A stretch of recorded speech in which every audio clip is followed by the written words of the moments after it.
a trabajar con la tarea de la clase número 1.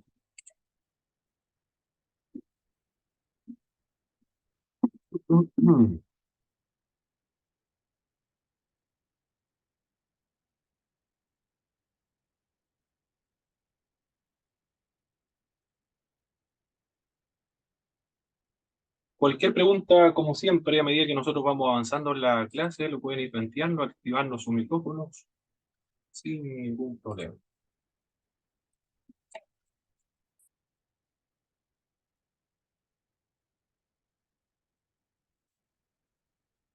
Muy bien, esta es la materia, la última del año 2023. Se le denomina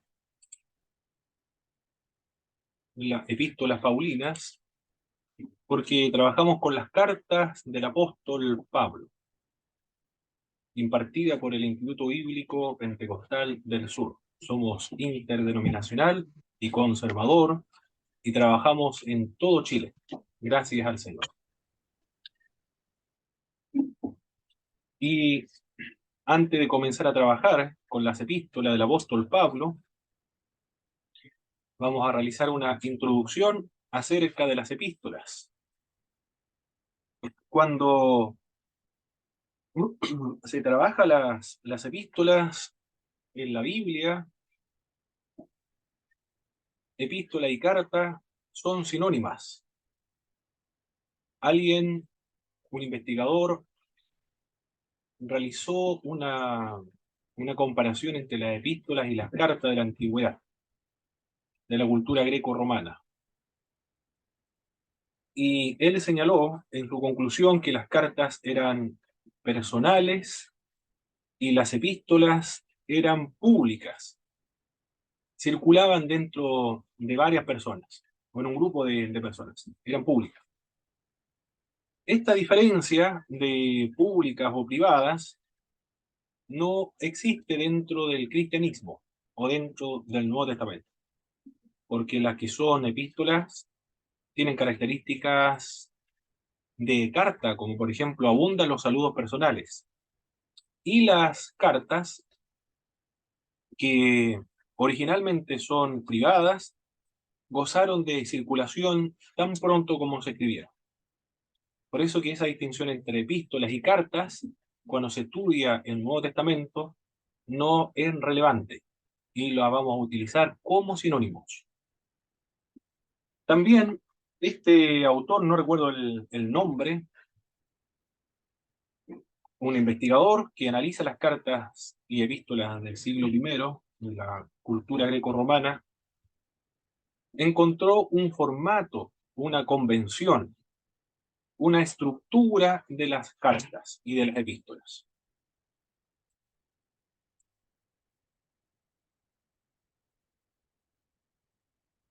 Estas tienen en la parte del prólogo el encabezamiento y el exordio. Hay un cuerpo y también hay una conclusión o un epílogo.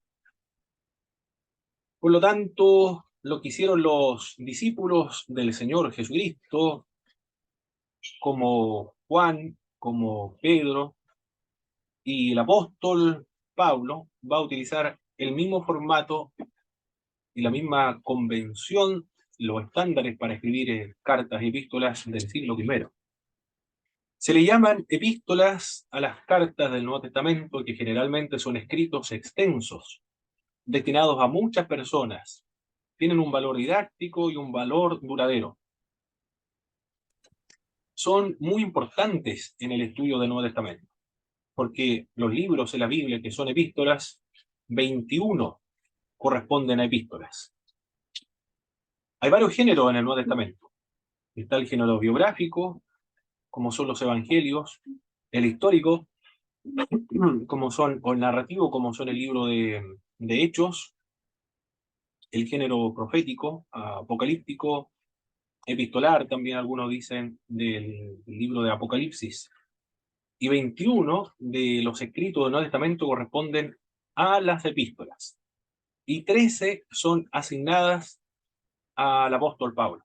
Así de importantes son las epístolas cuando estudiamos el Nuevo Testamento. En cuanto a la estructura de una epístola, ¿cuál es la estructura? Encontramos en la primera parte, en la introducción o el prólogo. Por ejemplo, en Primera de Corintios. Usted lo va a encontrar en todas las cartas en realidad, pero a modo de ejemplo, en el libro de Corintios, en la parte de la introducción, vamos a encontrar el encabezamiento y el exordio. En el encabezamiento está el remitente, los destinatarios, la bendición de entrada. Por ejemplo, acá en Primera de Corintios, Pablo, llamado a ser apóstol de Jesucristo por la voluntad de Dios, y el hermano Sóstenes. Ahí estamos viendo y mencionando en esta carta cuáles son los remitentes, el apóstol Pablo y Sóstenes. También en el encabezamiento están los destinatarios y una bendición de entrada. Los destinatarios son a la iglesia de Dios que está en Corinto, a los santificados en Cristo Jesús. Y luego hay una bendición de entrada. Gracia y paz a vosotros, de Dios nuestro Padre y del Señor Jesucristo. Esa sección corresponde al encabezamiento. Después tenemos el exordio o el proemio. Aquí, en esta sección, se encuentran las acciones de gracia, rogativa, resumen de contenido, los planes. Gracias doy a Dios siempre por vosotros, por la gracia de Dios que os fue dada en Cristo Jesús. Y hasta el verso 9 encontramos esta sección del exordio o el proemio. Todo eso es la sección del prólogo, el encabezamiento y exordio del proemio. El encabezamiento, la introducción del prólogo, y el exordio, el proemio, la conclusión del prólogo. Es como el cuello, por decirlo de alguna manera, la introducción al cuerpo del escrito. Pero todo eso es parte del prólogo. Todas las epístolas tienen esta misma característica. Después tenemos las secciones narrativas, argumentativas, apologéticas, dogmáticas, parenéticas, que son exhortativas. Y finalmente el epílogo o la conclusión. Como por ejemplo, acá tenemos Segunda de Corintios. Está los saludos finales, los planes y una doxología. Por lo demás, hermano, tenéis gozo, perfeccionados, consolados, sed de un mismo sentir y vivir en paz, y el Dios de paz y de amor estará con vosotros. Saludos finales, planes y doxología. Saludados los unos a los otros con ósculo santo. La gracia del Señor Jesucristo, el amor de Dios y la comunión del Espíritu Santo sean con todos vosotros. Amén. Me gusta esta doxología. La doxología es una glorificación a Dios. La gracia del Señor Jesucristo, el amor de Dios y la comunión del Espíritu Santo sea con todos vosotros. Amén. Es una doxología, como ustedes lo pueden ver acá en el 2 Corintios, trinitaria. Yo recuerdo en Midwinter que le comenté acerca del problema que hay en Chile en las iglesias pentecostales que están siendo afectadas por los movimientos de raíces hebreas o neojudaizantes. Todos son antitrinitarios. Y uno de los consejos, las sugerencias que empleaba o que indicaba el profesor era que debemos utilizar un lenguaje trinitario para evitar estos problemas o estas herejías antitrinitarias. Y acá tenemos un modelo, por ejemplo, en la doxología o la bendición final. La gracia del Señor Jesucristo, el amor de Dios y la comunión del Espíritu Santo, o sea, con todos vosotros. Ya, eso se encuentra en el epílogo, encabezamiento, exordio, proemio, el encabezamiento, la introducción al prólogo, el exordio, el proemio, la conclusión al prólogo. Y al mismo tiempo es la introducción al cuerpo. Luego el cuerpo y el epílogo. Es el esquema, el formato, la estructura de una epístola y también una carta. En cuanto a la clasificación de las cartas del apóstol Pablo, están las epístolas escatológicas. Recuerde que cuando utilizamos el término epístolas o cartas, nosotros la vamos a utilizar como sinónimos. No hay una diferencia entre carta y epístolas para nosotros, y sin embargo hay una diferencia para la cultura greco-romana. Las epístolas escatológicas son dos, primera y segunda de Tesalonicenses. La primera escrita probablemente en el segundo viaje misionero del apóstol Pablo. Son los escritos más antiguos de cristianismo, lo más antiguo. Estamos hablando del año 51 después del Señor Jesucristo. Los primeros escritos del Nuevo Testamento, antes que los evangelios y todos los otros libros. Es decir, los escritos más antiguos son del apóstol Pablo y son escatológicas. Se le llama escatología a las doctrinas de los últimos tiempos. Y en esta epístola tiene todas las epístolas, con excepción de algunas, todas las cartas tienen una característica que son circunstanciales u ocasionales. Circunstanciales u ocasionales. Esto significa que hay un conflicto, hay un problema que se ha originado o suscitado en alguna de las iglesias fundada por el apóstol Pablo, o que ha llegado a oído del apóstol Pablo, y él inmediatamente escribe con la finalidad de solucionarlo o responder a interrogantes. A eso se le denomina circunstancial u ocasional. Esas son las características de las epístolas del apóstol Pablo, con excepción de Romanos. Todas las otras son circunstanciales u ocasionales.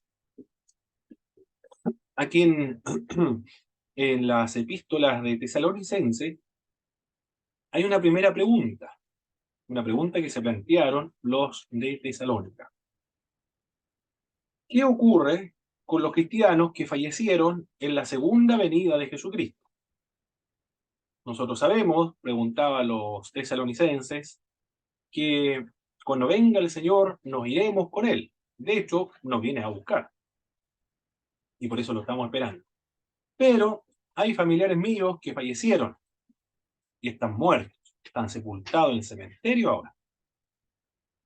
¿Qué ocurrirá con ellos, con los difuntos, con los cristianos que murieron esperando la venida del Señor? No hay ninguna respuesta en el mundo cristiano. Por esa interrogante y por la ocasión, las circunstancias que rodearon a la iglesia de Tesalónica, nosotros ahora sabemos lo que va a ocurrir con los cristianos. Van a resucitar y los creyentes van a ser transformados y juntos serán llevados al cielo con Jesucristo, esperarlo en el aire. Y después se origina otra pregunta. La venida del Señor está muy cerca. Lo indicaban por medio de cartas, supuestamente provenidas por el apóstol Pablo, y algunos también en un contexto de profecía, por el Espíritu, decían que Cristo ya venía. El apóstol Pablo soluciona este problema escribiendo a la iglesia de Tesalónica. Antes de que venga el Señor, debe ocurrir la apostasía y también la manifestación del hijo de pecado, es decir, el anticristo. Por lo tanto, todavía no puede venir. Estos dos eventos deben acontecer. Gracias a esos problemas, nosotros ya tenemos un poco más de datos. ¿Qué ocurre con los muertos en Cristo y cuáles son los acontecimientos previos a la venida de Jesucristo? Por eso son cartas escatológicas, porque tratan de eventos escatológicos. Doctrina de últimos tiempos significa. Y nosotros ya nos encontramos en los tiempos escatológicos. Los tiempos escatológicos son todo este periodo comprendido entre la primera venida de Jesucristo y la segunda venida del Señor Jesucristo. Todo eso son los tiempos escatológicos. Es decir, llevamos 2000 años de tiempos escatológicos. Las otras cartas son las evangélicas. En estas cartas son Romanos, Gálatas, Primera y Segunda de Corintios también, tienen un énfasis en el evangelio que predica el apóstol Pablo. Fueron escritos en el tercer viaje apostólico, excepto Gálatas, que lo más probable es que haya sido escrita en el primer y segundo viaje del apóstol. El libro de Romanos fue escrito con la finalidad de preparar el terreno para él ir a Roma y establecer su centro de operaciones misioneras para luego irse a España a predicar. Y él escribe a una iglesia que él no conoce personalmente, ni la ha fundado tampoco. Por eso que él, esta carta lo escribe de manera diferente a como son las otras, circunstanciales o vocacionales. Aquí el apóstol Pablo se sienta, reflexiona, selecciona las ideas, las ordena y luego lo escribe. Presenta la doctrina que él predica. Por eso está clasificada dentro de las cartas evangélicas. También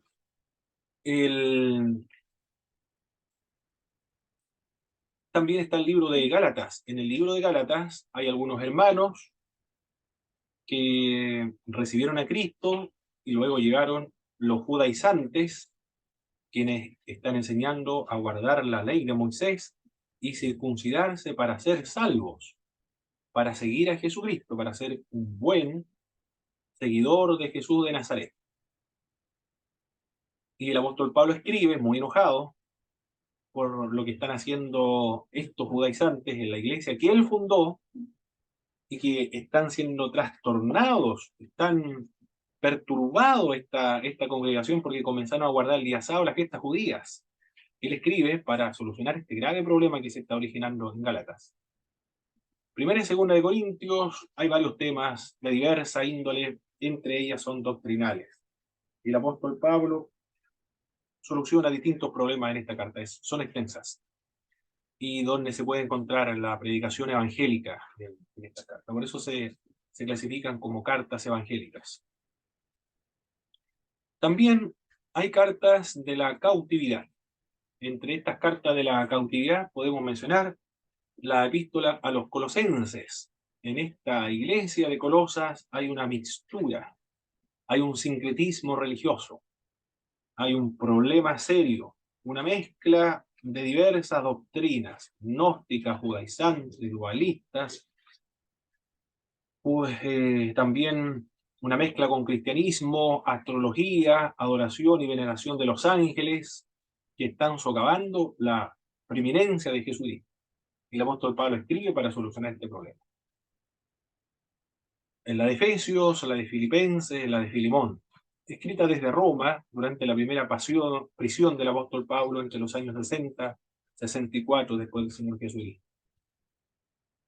También hay algunas cartas que son las cartas pastorales, primera y segunda de Timoteo y también Tito. Tratan de asuntos prácticos de la organización y del gobierno de la iglesia. Estas son la clasificación de las cartas del apóstol Pablo. Hermano Boris, iba a decir algo, ¿no? Hola, sí, profe. Bueno, buenas tardes, primero que nada. Buenas tardes, hermano. No, quería preguntarle si esta es la primera diapo que pasan. Exactamente. Ya, La primera diapositiva, mi hermano. ya.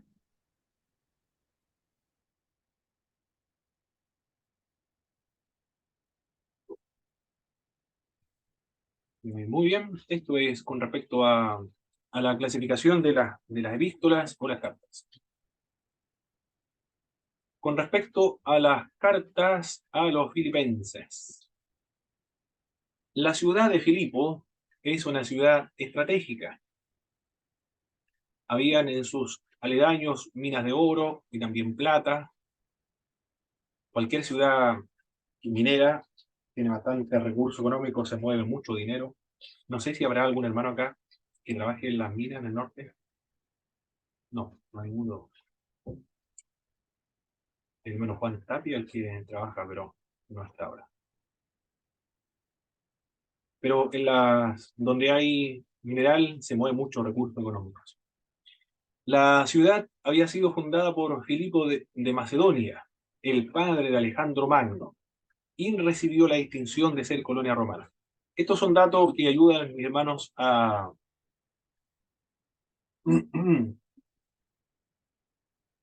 interpretar, a comprender algunos pasajes de Filipenses, de esta epístola.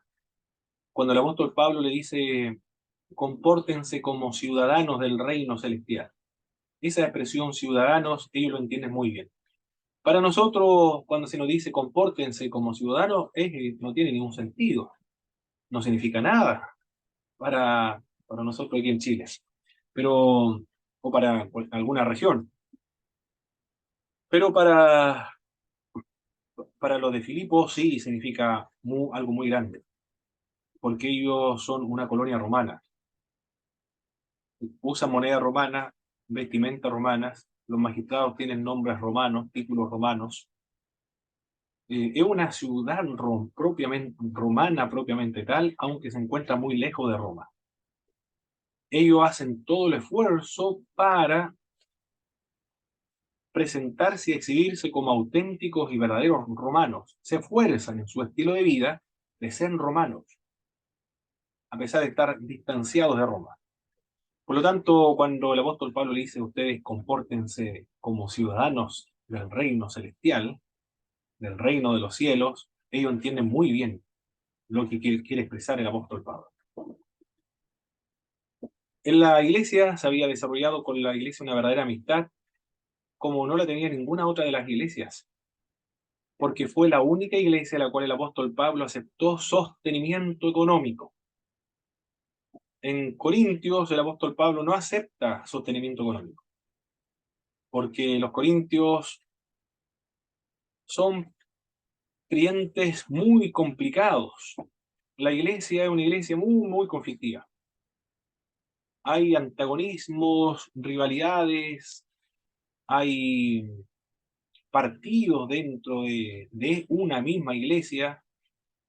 Algunos son enemigos, opositores del apóstol Pablo, que cuestionan el mensaje del apóstol Pablo. Emplean calumnias, injurias, insultan al apóstol Pablo. Lo tratan realmente muy mal. Y él fundó la iglesia de Corintios.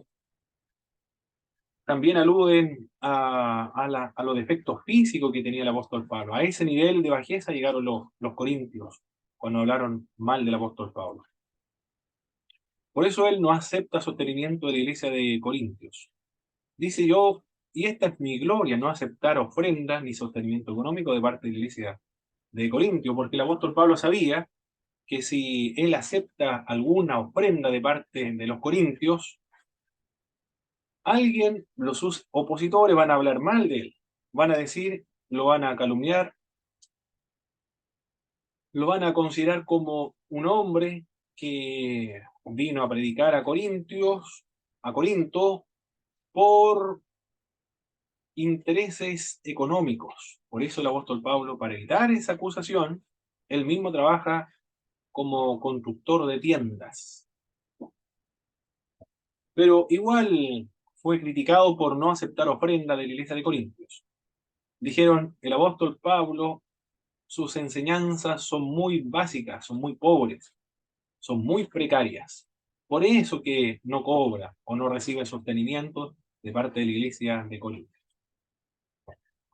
Pero la iglesia, que eran sus amigos, que sí sostuvieron el ministerio del apóstol Pablo, fue la iglesia de Filipo, los filipenses. Esta iglesia le va a ayudar, no solamente económica, en el sentido económico, sino también compañía. Van a mandar la iglesia a Epafrodito para que le vaya a hacer compañía. ¿Con qué propósito el apóstol Pablo escribe a la iglesia de Filipenses? Para dar gracias por el regalo que recibió de parte de los filipenses, que son un regalo económico, para devolver la compañía que le brindó Epafrodito. Epafrodito lleva los recursos económicos para sustentar el ministerio del apóstol Pablo, también para hacerle compañía, pero Epafrodito enfermó y hubo una enfermedad grave porque estuvo al punto de causarle la muerte esta enfermedad. Por lo tanto, el apóstol Pablo devuelve a Epafrodito, pero para que lo reciban de vuelta, le envía con una carta. Por eso escribe esta carta, para que reciban de vuelta a Epafrodito. Para alentar a los filipenses que están pasando por pruebas, para llamar a una iglesia a mantenerse en unidad. Aunque la iglesia tiene grandes características positivas, dignas de imitar, pero no hay una iglesia de una madurez, de una santidad, de un crecimiento espiritual tan profundo que esté ausente de conflictos. También esta iglesia, que es amiga del apóstol Pablo, se preocupa en todas las áreas del apóstol Pablo, también tienen conflictos. Y esto era la desunión dentro de esta comunidad. Por eso que el apóstol Pablo escribe para que mantengan la unidad. Hay algunas irregularidades contextuales. Por favor, ¿quién puede, quién puede leer? Mi hermano Boris, primera de, bueno, perdón, de Filipenses, el capítulo 3 verso del 1 y después el verso 2 por favor. Ahí usted va a notar un cambio brusco que ocurrió en, en esta epístola. Filipenses 3, del 1 al Verso 1 y 2. 2. 1 y 2, por favor, hermano. Ya dice, por lo demás, hermanos míos, alégrense en el Señor. A mí no me causa ninguna molestia escribirle las mismas cosas y a ustedes les da seguridad. Ojo con esos perros, con esos falsos predicadores, con esos que se empeñan en mutilarse. Muy bien. A ese fenómeno se le denomina irregularidades contextuales. No sé si usted notó el cambio brusco, mis hermanos. Hermano Jorge, hermana Belén, hermano Jaime. ¿Notaron el cambio brusco que se puede apreciar ahí, hermano Antonio?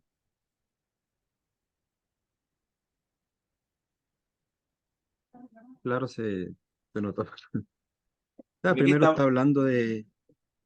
primero está hablando de que se alegren los hermanos, que no les causa ninguna molestia de siempre decir las mismas cosas. Pero después le hace una advertencia, dice ojos con esos perros que mutilan, que son mutiladores, hablando de los judaizantes. exactamente, cambió bruscamente de tema. Claro. El, bueno, el apóstol, a eso se le denomina irregularidades contextuales. El apóstol Pablo estaba escribiendo su carta y de pronto le llegaron comentarios y noticias de los judaizantes que estaban amenazando también a los filipenses. Entonces el apóstol Pablo, como estaba escribiendo sobre la marcha y es circunstancial o ocasional, entonces inmediatamente se desahoga escribiendo. Cuidado con estos perros mutiladores del cuerpo y andan mutilando a las personas, a los gentiles que se convierten al, al judaísmo, al cristianismo. Por esta razón, muchos estudiosos piensan que se trata de dos cartas en lugar de una sola. Dos cartas que se pegaron en esta parte, en esta sección. Escribió una carta que era amorosa y la otra parte con hasta el apóstol Pablo enojado. Esas son las, la explicación que se da a este cambio brusco. Pero tiene explicaciones estas irregularidades contextuales. El apóstol Pablo, al enterarse del problema en Filipo, inmediatamente interrumpe la línea de pensamiento que hasta ese momento realizaba. Como carta personal no sigue el orden lógico, porque es una carta, es una epístola lo que está haciendo el apóstol Pablo, confeccionando el apóstol Pablo. Es una conversación que nosotros tenemos entre los hermanos, entre nuestras amistades. Estamos hablando de un asunto, ¿qué puede ser? Que estemos hablando de un asado, ya, supongamos que estamos hablando de un asado. Y de pronto comienzan a hablar acerca de que de una iglesia, o cuando estaban chicos, después, de diversos temas. No hay un tema común en una conversación informal. El apóstol Pablo escribe su carta del mismo modo. Pasa de un tema a otro y después lo vuelve a retomar. Eso es las irregularidades contextuales y esa es la explicación que se da. Es una carta preciosa porque se le ha llamado la epístola del gozo. Gozaos siempre en el Señor. Otra vez la repito, gozaos siempre en el Señor. El creyente debe estar siempre gozoso entonces. Y debe manifestar este gozo. Y el gozo del Señor es mi fortaleza, dice un coro o una alabanza. Un coro parece que dice, el gozo del Señor, mi fortaleza es. Y es verdad, el gozo del Señor es la fortaleza de los creyentes. El tema de esta epístola a Filipenses, a la carta a la epístola de Filipenses, son los dos valores fundamentales del etos cristiano primitivo: el amor al prójimo y la renuncia al estatus. Miren los dos temas que podemos encontrar en la epístola a los Filipenses. El amor al prójimo, el fundamento, lo distintivo, la identidad, lo más resaltante de un creyente. Bueno, debería ser así. Debería ser así. Pero en algunos casos no es así, pero debería ser así. El amor al prójimo. Y la renuncia al estatus también. Esas son las características de todos los creyentes. Y es el tema que se encuentra en esta epístola: el amor al prójimo y la renuncia al estatus. Encontramos algunas notas interesantes en esta epístola. Filipenses revela lo que, según el plan de Dios, habría de ser la normal experiencia del cristiano, una experiencia de continuo gozo en el Señor, considerando que el apóstol Pablo se encontraba en la cárcel, pero él exhorta a los filipenses a estar gozosos, siempre gozosos. Al exhortar a la unidad, el apóstol nos ofrece uno de los pasajes más importantes de todos sus escritos. Es un himno primitivo cristiano, que lo vamos a analizar después, y en este himno es muy precioso, este himno, muy hermoso, donde se puede encontrar la divinidad de Jesús de Nazaret. También podemos notar que cada una de las palabras posee una inmensa densidad. Es una de las declaraciones más profundas, más sublimes que se haya podido realizar en torno a Jesucristo. Al considerar la esclavitud voluntaria de Cristo, Pablo se regocija junto con Timoteo el ser esclavo de Jesús de Nazaret. Eso es lo que podemos apreciar, o las notas interesantes de esta epístola.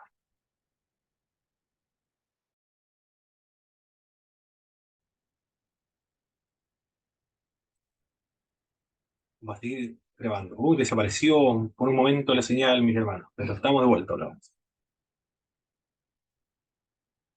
¿Me están escuchando ahora, verdad, mis hermanos? Sí, se había ido, pero ahora Ah, volvió. ok. Porque veo que están todos pegados ahí. El hermano Jorge está. No, pero batió una foto ahí. El hermano Jorge igual lo veía que estaba detenido, pensé que estaba pegando la pantalla. Perfecto, sigamos. Estábamos en esta presentación que nos vimos al principio, en la actual, en las notas interesantes. Aquí habíamos quedado. Bien, vamos a leer entonces estas epístolas, el encabezamiento, le vamos a dar lectura. Bien, el hermano Antonio ya leyó, parece. Aquí más tengo por acá. Hermano Jairo, por favor. En el libro de Filipenses, la sección del encabezamiento, vamos a darle lectura. Capítulo 1, verso del 1 al verso 2, por favor, mi hermano Jairo. Ok. Dice Pablo y Timoteo, siervos de Jesucristo, a todos los santos en Cristo Jesús que están en Filipos, con los obispos y diáconos.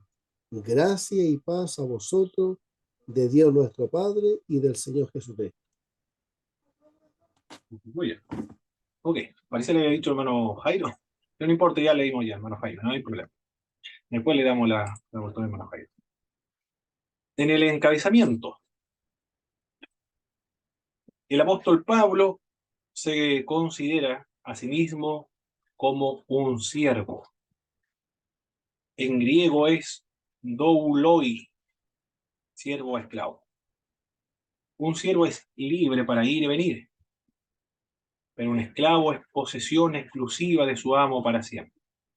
El apóstol Pablo es un esclavo de Jesucristo. El En el siglo I habían varios tipos de esclavos. Algunos esclavos eran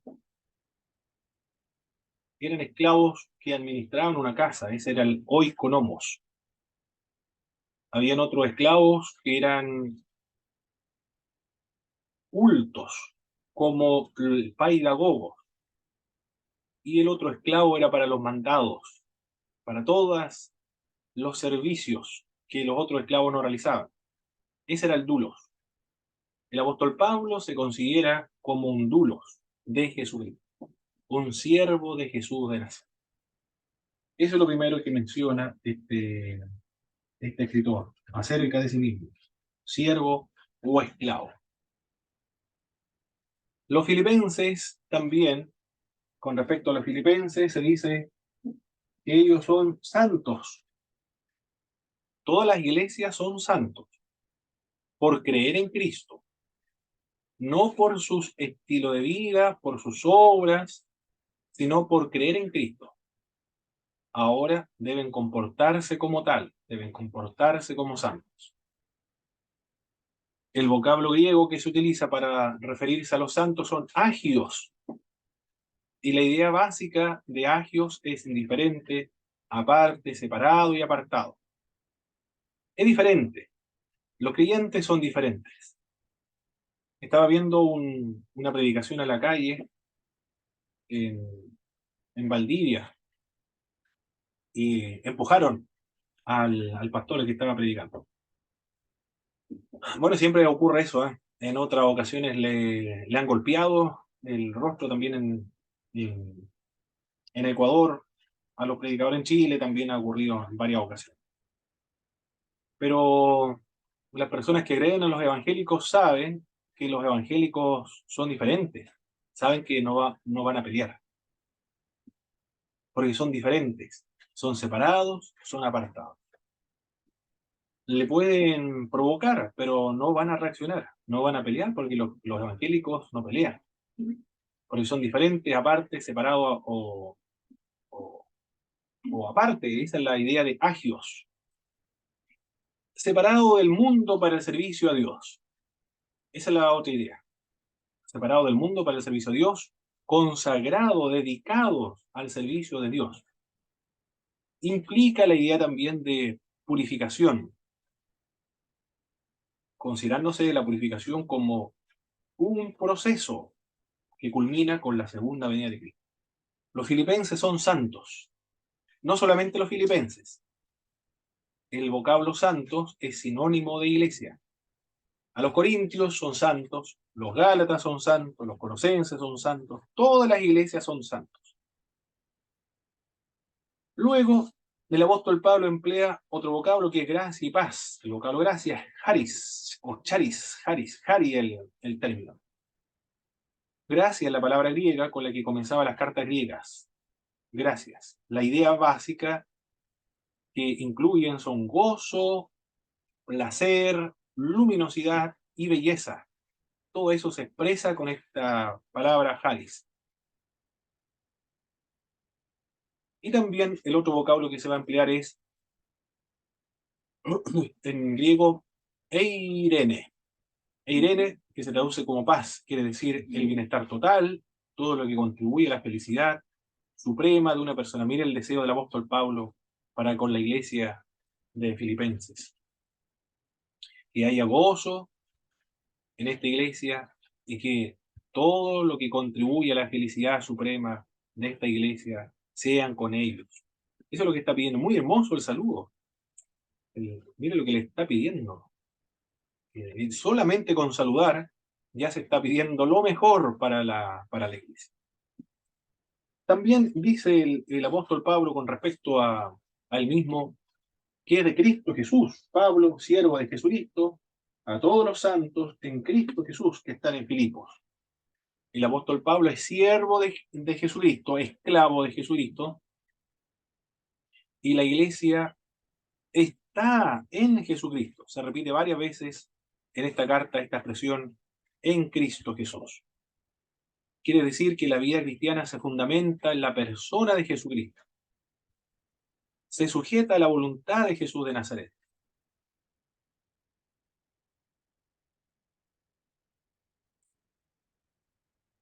Cuando Pablo se llama esclavo de Jesucristo, hace tres cosas. Asegura que en posesión exclusiva de su amo, es posesión exclusiva de su amo para siempre, y ya no puede pertenecer a ninguno otro, es solo de Cristo. Establece que debe absoluta obediencia a Jesucristo.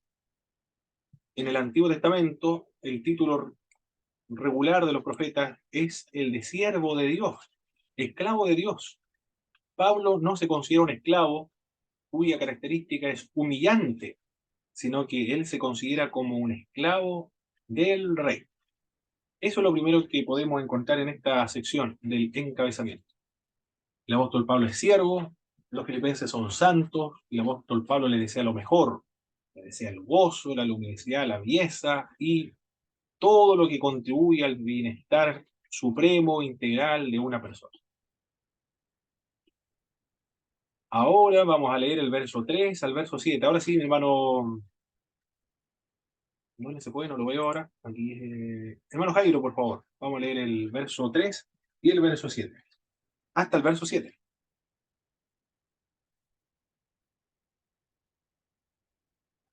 Capítulo 1, ¿cierto? Correcto, mi hermano Jairo, por favor. Doy gracias a mi Dios cada vez que me acuerdo de ustedes. En todas mis oraciones, por todos ustedes siempre oro con alegría, porque han participado en el Evangelio desde el primer día hasta ahora. Estoy convencido de esto. El que comenzó tan buena obra en ustedes, la irá perfeccionando hasta el día de Cristo Jesús. Es justo que yo piense así de todos ustedes porque los llevo en el corazón, pues ya sea que me encuentre preso o defendiendo o confirmando el Evangelio, todos ustedes participan conmigo de la gracia de Dios. Muy bien. A ver, Sí, hasta el 7 nada más, hermano Jairo. Hasta el 7 está bien. ¿Qué está diciendo el apóstol Pablo? En esta sección hay una alabanza por el progreso del Evangelio, por la comunión en el Evangelio, lo menciona el verso 5, de que me hayan ayudado siempre, que he anunciado la buena noticia de salvación. Lo traduce la palabra de Dios para todos. Aquí se está confirmando de que una de las iglesias que sustentaba económicamente al apóstol Pablo, cuando se requería su servicio a tiempo completo en el ministerio, como lo dice el libro de los Hechos, estaba en Corintio predicando, pero también trabajaba en la confección de tiendas, pero en un momento ya tuvo que dedicarse permanentemente, todos los días, todo el día, a la predicación del Evangelio. Y para poder sustentarse, en Corintio el apóstol Pablo recibe la ayuda de la iglesia de Filipos. Por eso ahora el apóstol Pablo le agradece, porque siempre le han ayudado para anunciar la buena noticia. En el sentido económico se está refiriendo el apóstol Pablo acá.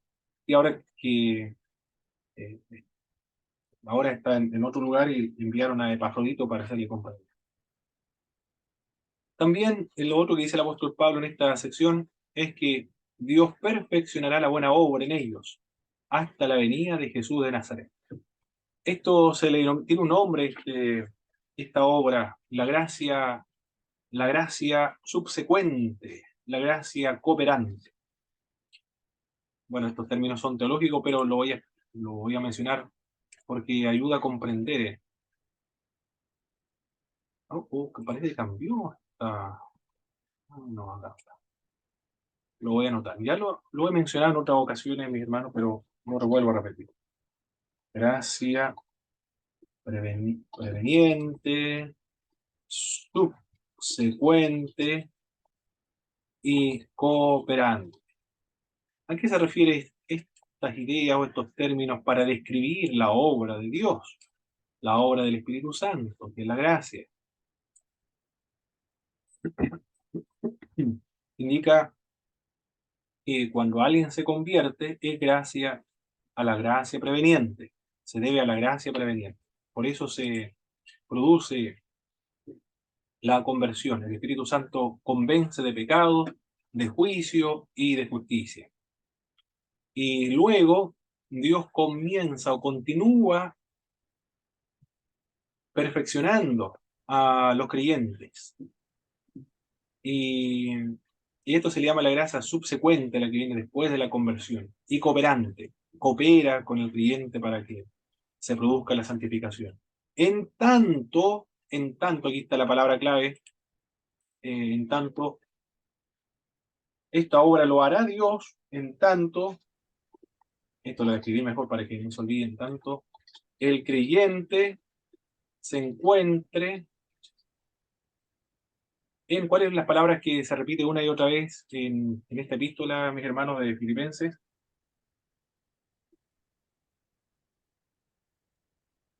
¿Gozoso? Eh, ¿No? no, hay otro. Los que están a todos los santos en Cristo Jesús, que están en Filipos. En, en Cristo Jesús. Esas. Ya. No habrá ningún problema. Dios trabajará, perfeccionará a los creyentes, la buena obra, perfecciona la buena obra en ellos hasta la venida de Cristo, pero nunca hay que olvidarse de aquellos que están en Cristo. La palabra clave aquí para entender esta idea, mis hermanos, que no se olvide, para... Me cambió esto de- de las anotaciones. Ahora ya lo perdí. A ver, tenía otro... Ah, ya no puedo subrayar. Quería hacer un círculo, pero no puedo. Ya. Pero esta es la idea clave. Es aquellas personas que se encuentran en Cristo Jesús. Eso es. Quiero encontrar el borrador ahora, pero no lo encuentro. ¿Dónde está el borrador? Aquí. Cualquier pregunta, mis hermanos, recuerden, tenga la confianza de preguntar. Estamos estudiando. No sabemos todo. Si no preguntan, yo asumo que está todo claro. Por eso no repito, porque asumo que se está comprendiendo. Cualquier cosa que no entienda, tengan plena confianza. Usted está en su derecho en preguntar, mis hermanos. Bien, sigamos. ¿Y cómo corto esto aquí? Mm, ya, creo que ahí es. Ya, no importa. Sigamos. Porque los filipenses habían participado con Pablo en esta gracia. Lo menciona el verso 7. Y ahora vamos a leer el verso 8 de una vez. Bueno, enseguida, mis hermanos, mi hijo me tomó el celular y no puedo ver la hora. Bueno, enseguida.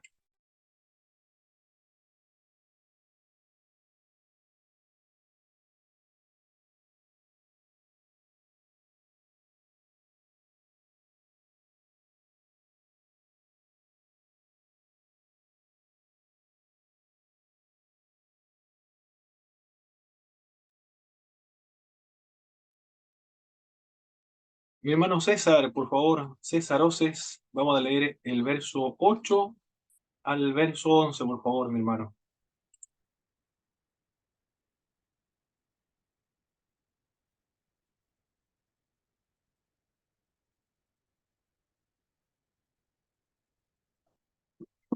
Mm. Mi hermano César estará por allá, estará bien su señal. Puedo preguntarle. Entonces, a mi hermana Danay, por favor, mi hermana. El verso 8 al verso 11.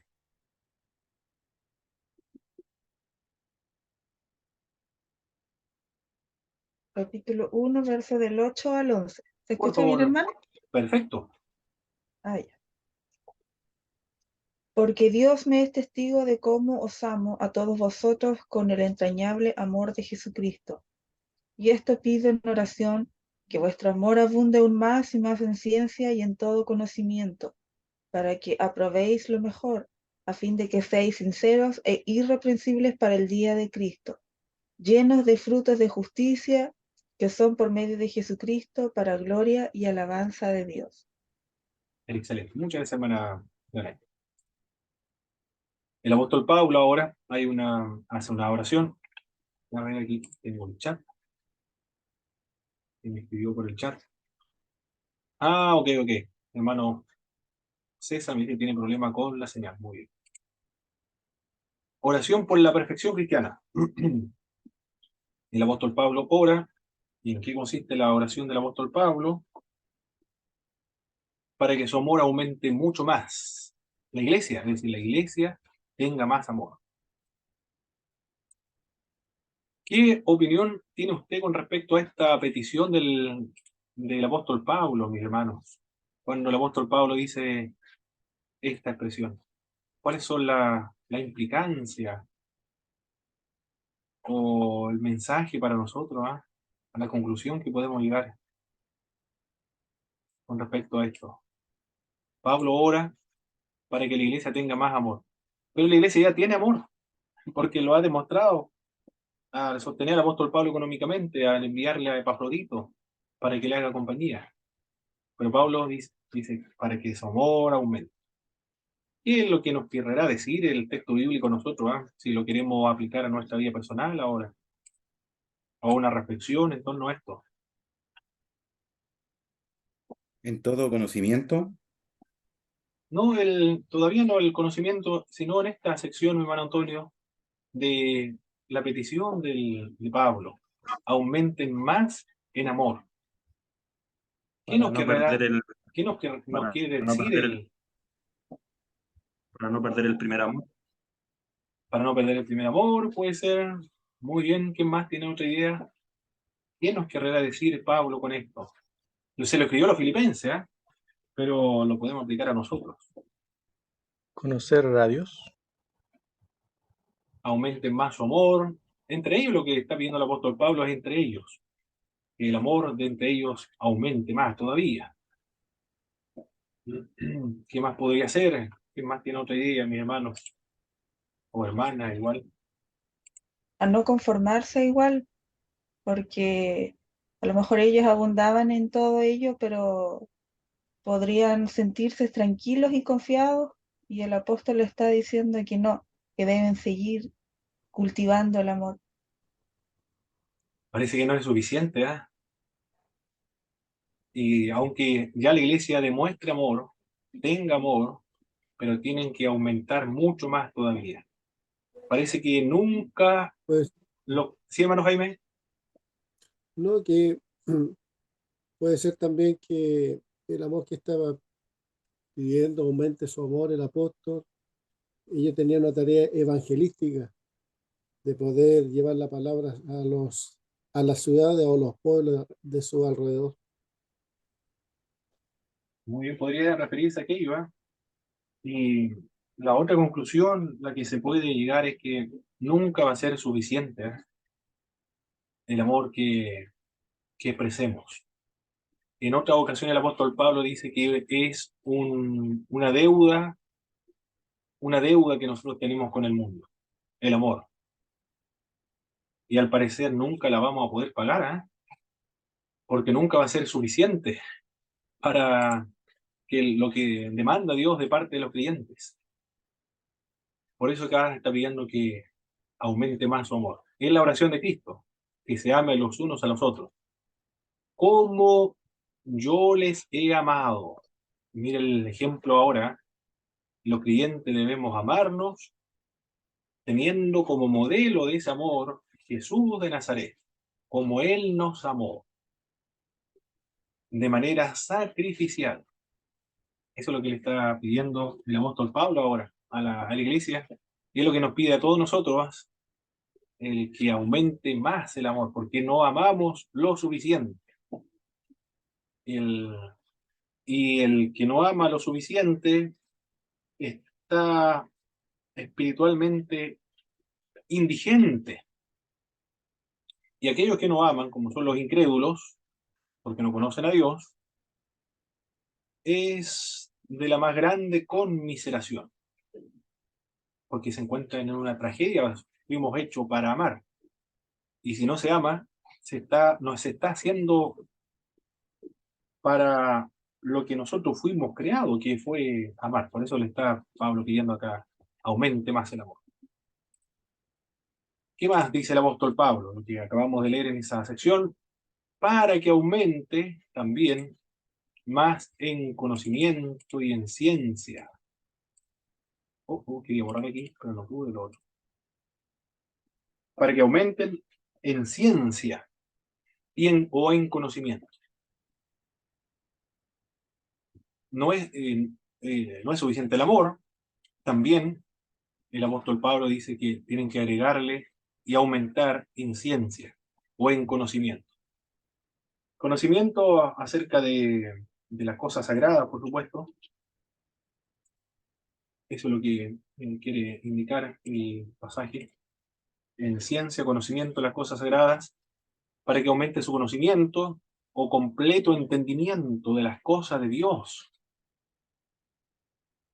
Las implicancias del Evangelio, que entienda las implicancias del Evangelio.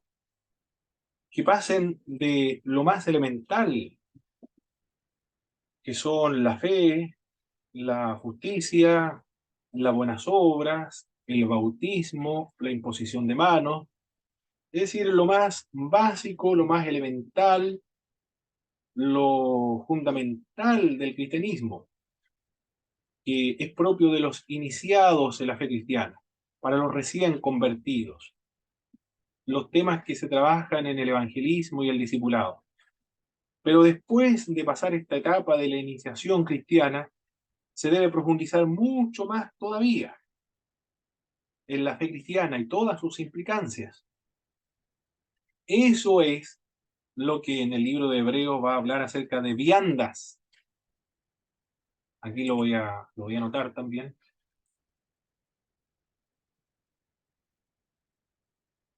La leche sería las enseñanzas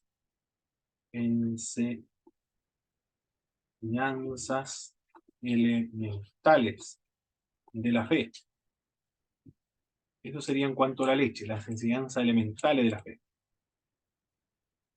Y lo otro, las viandas, o legumbre le llaman los hermanos, legumbres, viandas, tienen que ver con las enseñanzas más profundas de la fe cristiana. Eso es lo que le está pidiendo el apóstol Pablo para los más experimentados, los más maduros. Y eso es lo que tiene que ver con las legumbres.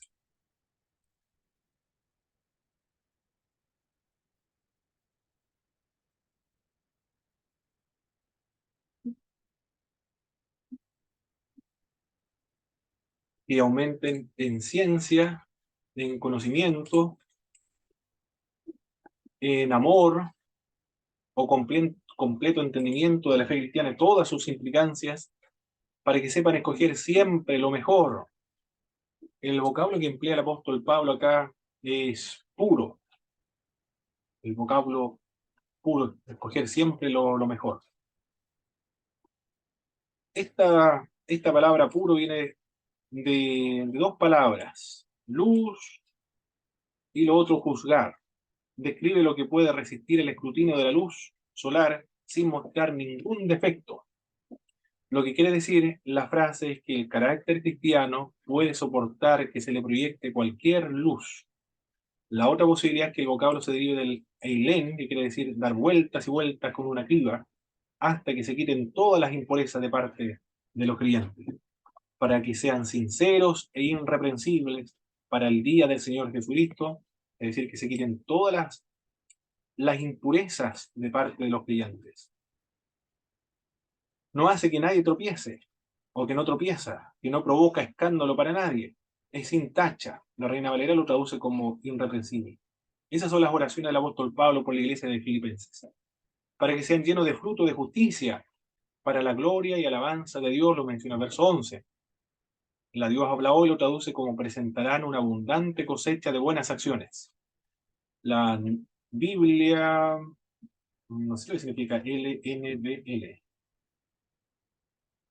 La Nueva Biblia Latinoamericana, parece que el nombre. La Nueva Biblia Latinoamericana.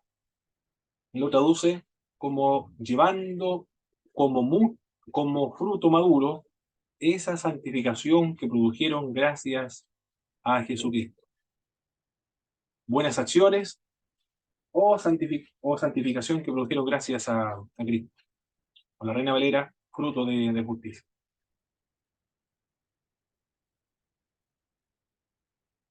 Ya, esas son las oraciones entonces de Pablo. Vamos a leer el verso 12 al verso 14. Hermano Claudio, por favor. Estamos en el capítulo 1, vamos a leer el verso 12 al 14 de Filipenses.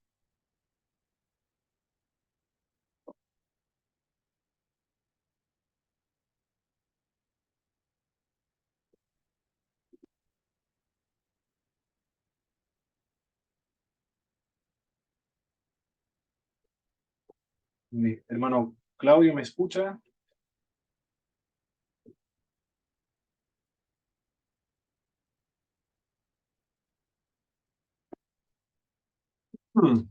Mi hermano Boris, por favor, vamos a leer el verso 12 al verso 14.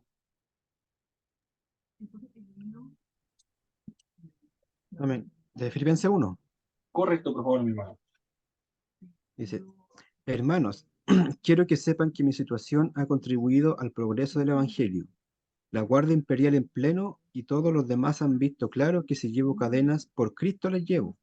Así que la mayor parte de los hermanos, animados a confiar en el Señor a causa de mi prisión, se muestran con más valor para proclamar sin temor el mensaje. Perfecto. Es una versión actualizada, me parece mucho. Es la Biblia de América. Ah, perfecto. Bien. El apóstol Pablo tiene una experiencia gozosa de la vida cristiana, porque a pesar de sus cadenas, de estar en prisiones, esto trajo muy buenos resultados. El evangelio progresó, dice el apóstol Pablo. Ha progresado. También el evangelio ha sido conocido en el pretorio. ¿Cómo lo traduce la Biblia de América, hermano Boris, cuando habla acerca del pretorio? Dice aquí la Guardia Imperial en pleno. Muy Se bien. parece mucho que esa es la La guardia expresión. imperial, o la guardia de palacio, la traduce la palabra para todos. El pretorio es la residencia de la autoridad romana y también de su personal de servicio. Los pretorianos, dicen los historiadores, los pretorianos eran los de confianza del emperador. Eran todos romanos y tenían buena reputación y gran influencia en aquella época. Y tanto fue así el buen resultado de las prisiones del apóstol Pablo que el evangelio también fue conocido por los pretorianos, o la guardia del palacio y la guardia imperial. Los hermanos han recobrado ánimo, han cobrado ánimo también por las prisiones en las cuales él se encuentra. Y acá el apóstol Pablo habla acerca de los enemigos de la fe. Bueno, siempre van a estar presentes, pero no sé si serán enemigos de la fe o enemigos del apóstol Pablo. Bueno, aquí lo vamos a leer. ¿Quiénes son estas personas? Pero están ahí presentes y el apóstol Pablo los alude. Vamos a leer el verso 15 al 18, por favor, hermano Jorge. Jorge Vázquez. Amén, hermano. ¿Me repite? Me dijo capítulo 1, versículo 14 al 18, ¿o no? Del 15 al 18, el que tenemos Ya, en la pantalla. ok, 15 al 18. Dice así. Algunos a la verdad predican a Cristo por envidia y contienda, pero otros de buena voluntad. Los unos anuncian a Cristo por contención, no sinceramente, pensando añadir aflicción a mis prisiones, pero los otros por amor, sabiendo que estoy puesto para la defensa del Evangelio. ¿Qué pues? Que no obstante, de todas maneras, o por pretexto o por verdad, Cristo es anunciado y en esto me gozo y me gozaré aún. Muy bien. Hay muchas razones por las cuales se predica Cristo. ¿Eh? ¿Cuáles son esas razones que lista el apóstol Pablo? Por envidia, contienda, Muy bien, contención, pensando añadir aflicción a lo que estaba viendo Pablo. perfecto. ¿Y cuál es la reacción, la actitud que tiene el apóstol Pablo al ver o a reflexionar acerca de las razones por las cuales predica la gente de Cristo? Pablo tiene una actitud positiva porque él, en resumidas cuentas, él dice, bueno, sea como sea, lo importante es que se está predicando a Cristo, ya sea por pretexto, por envidia, por contienda. Lo importante es que el nombre de Jesucristo está siendo conocido y se está predicando. O sea, era positiva la actitud que tenía él. Extraordinario, ¿ah? No le interesa mucho cuáles son las motivaciones. Lo que le interesa es que Cristo sea conocido y sea predicado. Algunos predican por envidia, otros por contienda, otros no sinceramente, otros para aumentar las aflicciones del apóstol Pablo. De todas formas, el apóstol Pablo se goza porque Cristo es predicado. En el verso 12 se menciona una palabra que es procope, progreso, avance o adelanto. El evangelio está progresando. Se utiliza para el avance de un ejército o de una expedición militar. Así avanza el evangelio, como un ejército o una expedición militar en medio de la sociedad o el mundo en el cual se encontraba. Descanso en el plan futuro. Vamos a ver esta otra sección. ¿Quién más está por acá? A ver, volvamos con el hermano Antonio, por favor, del verso 19 al verso 26. Amén. Porque sé que por vuestra oración y la suministración del Espíritu de Jesucristo, esto resultará en mi liberación, conforme a mi anhelo y esperanza de que nada seré avergonzado. Antes bien, con toda confianza, como siempre, ahora también será magnificado Cristo en mi cuerpo, o por vida o por muerte. Porque para mí el vivir es Cristo y el morir es ganancia. Mas si el vivir en la carne resulta para mí en beneficio de la obra, no sé entonces qué escoger, porque de ambas cosas estoy puesto en estrecho, teniendo deseo de partir y estar con Cristo, lo cual es muchísimo mejor, pero quedar en la carne es más necesario por causa de vosotros. Y confiado en esto, sé que quedaré, que aún permaneceré con todos vosotros, para que vuestro provecho y gozo de la fe, para que abunde vuestra gloria de mí en Cristo Jesús, por mi presencia otra vez entre vosotros. Muy bien, muchas gracias, hermano Antonio. Hay una ambición del apóstol Pablo en vida o en la muerte. Él cree que va a ser liberado por la oración de la iglesia. Su deseo es no fallarle a Jesucristo. En el verso 20 lo describe la palabra de Dios para todos. Espera también continuar con el mismo valor para honrar a Cristo, ya sea a través de su vida, sin importar si vive o si él muere. Pero él quiere honrar a Jesucristo. La actitud de Pablo hacia la vida y hacia la muerte. Él, para él, el vivir en Cristo, pero el morir es mucho mejor, y él considera la muerte como una ganancia. Se siente presionado por estas dos decisiones, si continuar con vida o desear la muerte para irse con el Señor, que es muchísimo mejor. Pero el vivir en la carne, o el estar en este mundo, le resulta beneficioso para la obra y es más necesario, dice el verso 22. Mi deseo es partir, en el verso 23, lo describe el apóstol Pablo, en griego es analío. Tiene varios significados este término, analío. Es la palabra que se usa para levantar el campamento, o es la palabra que se usa para soltar las amarras, recoger el ancla y partir la nave a la vela. Es un viaje o partir de este mundo. Eso es lo que las aspiraciones, los deseos que tiene el apóstol Pablo en toda esta sección. Bien, finalizamos esta primera parte, mis estimados hermanos. ¿Alguna reflexión personal, alguna lección espiritual de estos versículos que acabamos de leer hasta ahora?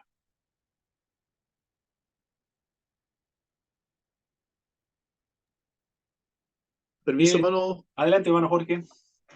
Sí, me quedo con un Pablo optimista, en el sentido de que él ve siempre que lo más importante es que la predicación de Jesucristo se haga ya sea por el motivo que sea, y también veo que él no se aferra ni a la vida ni a la muerte, es decir, toda circunstancia, hasta aquí, de lo que yo veo en Pablo, para él todo le provoca un gozo, le provoca una alegría y lo ve como algo provechoso. Si va a morir, le parece bien, si va a vivir, le parece bien, si predican por envidia, por contienda, le parece bien. Entonces veo una actitud bastante positiva, bastante optimista y obviamente que eso nos va a entender que es un hombre que estaba totalmente entregado a la voluntad de Dios, a lo que Dios quisiera. Y eso, la verdad, es que nos deja un tremendo ejemplo a nosotros. Cuando está en la cárcel, dice que es provechoso. Sí, Ha resultado de provecho. Es impresionante el hombre, ¿eh? tremendo, Es decir, tremendo, sí, está contento en cualquier circunstancia. Y exacto. en otra ocasión dice que todo lo puedo en Cristo que me fortalece. Puedo vivir en la necesidad, en la riqueza, en cualquier circunstancia, yo siempre voy a estar contento, dijo el apóstol Pablo. Qué impresionante, ¿eh? Qué modelo Sí. más extraordinario de vida cristiana. Muy bien, muchas gracias, hermano Jorge. ¿Quién más, mis hermanos? Mis hermanas también. Otra reflexión, lección espiritual de lo que acabamos de leer hasta ahora, o analizar hasta ahora. Nosotros debemos ser conscientes de lo que podemos hacer por el Evangelio. Muchas veces, tal vez, pensamos que solamente es salir a predicar nosotros, y es cierto que así se puede, pero los filipenses ofrendaban y gracias a esa ayuda el apóstol podía salir y recorrer muchos lugares para que el Evangelio sea anunciado. Muchas vidas se vieron alcanzadas por el Evangelio y gracias al aporte que a lo mejor nadie veía y que nadie notaba, pero que sí lo hacían con amor los filipenses. Perfecto, buen dato, hermana Danay. Porque el apóstol Pablo, se dedica en un momento en Corinto a tiempo completo al ministerio de la palabra, enseñando, predicando permanentemente. Pero se debió gracias al sustento económico dado por la iglesia de Filipo. Porque si la iglesia de Filipo no hubiese sido capaz de sustentar el ministerio del apóstol Pablo, la obra del apóstol Pablo se hubiese disminuido en cuanto a la expansión. Así de importante es el aporte de una iglesia, el aporte económico. Por eso que en todas nuestras iglesias debemos caracterizarnos por el ser generoso, porque si somos generosos podemos sustentar más ministerios y más rápido más se extiende, más rápido crece el evangelio y más se extiende el evangelio a los misioneros, a los evangelistas, a los pastores, a los sembradores de iglesia. Se le puede sustentar con recursos económicos, con la oración, porque el apóstol Pablo dice, yo sé que por las oraciones de ustedes voy a también recibir liberación. Es decir, debemos orar por los siervos de Dios, debemos contribuir económicamente para sustentar a los siervos de Dios que se dedican a las cosas sagradas, y también lo que hizo la iglesia de Filipenses fue proveerle compañía en momentos críticos. Él se encontraba en la cárcel y le enviaron a Epafrodito. Excelentes reflexiones, mis hermanos. Están saliendo predicación acá con sus reflexiones, mi hermano Jorge y mi hermana Danay. ¿Quién más, mis hermanos? Mi hermano Jaime. Vemos el poder sobrenatural de nuestro Dios en la transformación de un hombre, porque podemos solamente ver cómo el Espíritu de Dios puede transformar a una persona, siendo él perseguidor de la iglesia, el perseguidor de los primeros cristianos, siendo un fariseo apegado a la ley y las tradiciones judías, y vemos cómo el poder sobrenatural transforma la vida de un ser humano. Y es así que eh, es inexplicable para muchas personas que no conocen a Cristo cómo un hombre o una mujer son transformados por este poder divino. Y aquí es demostrado a través del apóstol Pablo, a través de su enseñanza para nosotros. Perfecto, hermano Jaime. Muy bien, muchas gracias. Muchas gracias. ¿Quién más? Uno más, mis hermanos. Sus reflexiones, sus lecciones espirituales son muy importantes porque todos aprendemos, porque Dios ilumina a todo su pueblo y analizamos la escritura entre todos. ¿Quién más? Otra reflexión, la última, antes de irnos al recreo.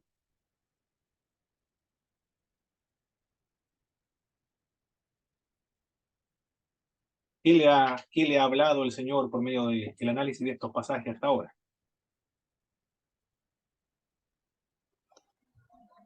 Bueno, mi hermano, desde mi punto de vista, el tema de los enemigos me hizo mucho meditar estos pasajes, porque uno pide justicia de cierta forma cuando a uno se le va la cuesta arriba con ciertas situaciones, que el apóstol lo toma de otra forma, o lo toma completamente lleno de amor y de gracia, que a uno le impacta la pasión con la que él entrega el mensaje de nuestro Señor. Correcto. Y eso a mí me impacta completamente. Muy bien, hermano Jairo, excelente. Esa es la idea de los estudios bíblicos, mis hermanos. Permitir que nos hable el Señor por medio de la Escritura, sacar lecciones prácticas y ser transformado por medio del estudio de la palabra de Dios. Muy bien, excelente. Muchas gracias,